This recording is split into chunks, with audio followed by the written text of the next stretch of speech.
ആന്തൂർ നഗരസഭയിൽ മത്സരിച്ച ബി.ജെ.പി. സ്ഥാനാർത്ഥിയുടെ വീടിന് നേരെയുണ്ടായ ബോംബേറിൽ പ്രതിഷേധം ശക്തം. ജനാധിപത്യത്തെ അട്ടിമറിക്കാനുള്ള നീക്കമാണ് സി.പി.എം അക്രമങ്ങളിലൂടെ ശ്രമിക്കുന്നതെന്ന് ബി.ജെ.പി. സംസ്ഥാന സെക്രട്ടറി കെ. രഞ്ജിത്ത് ആരോപിച്ചു. ആന്തൂർ നഗരസഭയിൽ മത്സരിച്ച ബി.ജെ.പി. സ്ഥാനാർത്ഥിയുടെ വീടിന് നേരെ ഇന്നലെ രാത്രിയാണ് സി.പി.എമ്മുകാർ ബോംബെറിഞ്ഞത്. CH നഗർ വാർഡിലെ ബി.ജെ.പി. സ്ഥാനാർത്ഥി വേലിക്കകത്ത് സുരേഷിന്റെ വീടിന് നേരെയായിരുന്നു അക്രമം.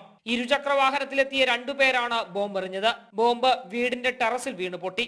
സംഭവം അറിഞ്ഞ് ബി.ജെ.പി. നേതൃത്വം പ്രദേശം സന്ദർശിച്ചു. CPM-ന്റെ ഭീഷണിയെ വകവയ്ക്കാതെ തെരഞ്ഞെടുപ്പിൽ മത്സരിച്ചതിൽ വിറളി പൂണ്ടാണ് അക്രമമെന്ന് ബി.ജെ.പി. സംസ്ഥാന സെക്രട്ടറി കെ. രഞ്ജിത്ത് ആരോപിച്ചു. ഇത്തവണ CPM-ന്റെ ഒരു ഭീഷണിയെയും വില പോയിട്ടില്ല. ഞങ്ങൾ പ്രവർത്തകന്മാർ തൻ്റെ ഇടത്തോടുകൂടി ഈ പ്രദേശത്ത് നാമനിർദ്ദേശ പത്രിക സമർപ്പിക്കാൻ തയ്യാറായി.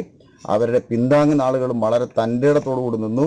അതിൻ്റെ അടിസ്ഥാനത്തിലാണ് ഇത് 12ഓളം സ്ഥാനാർത്ഥികൾ, ബി.ജെ.പിക്ക് 12ഓളം സ്ഥാനാർത്ഥികൾ ആന്തൂർ നഗരസഭയിലുണ്ട്.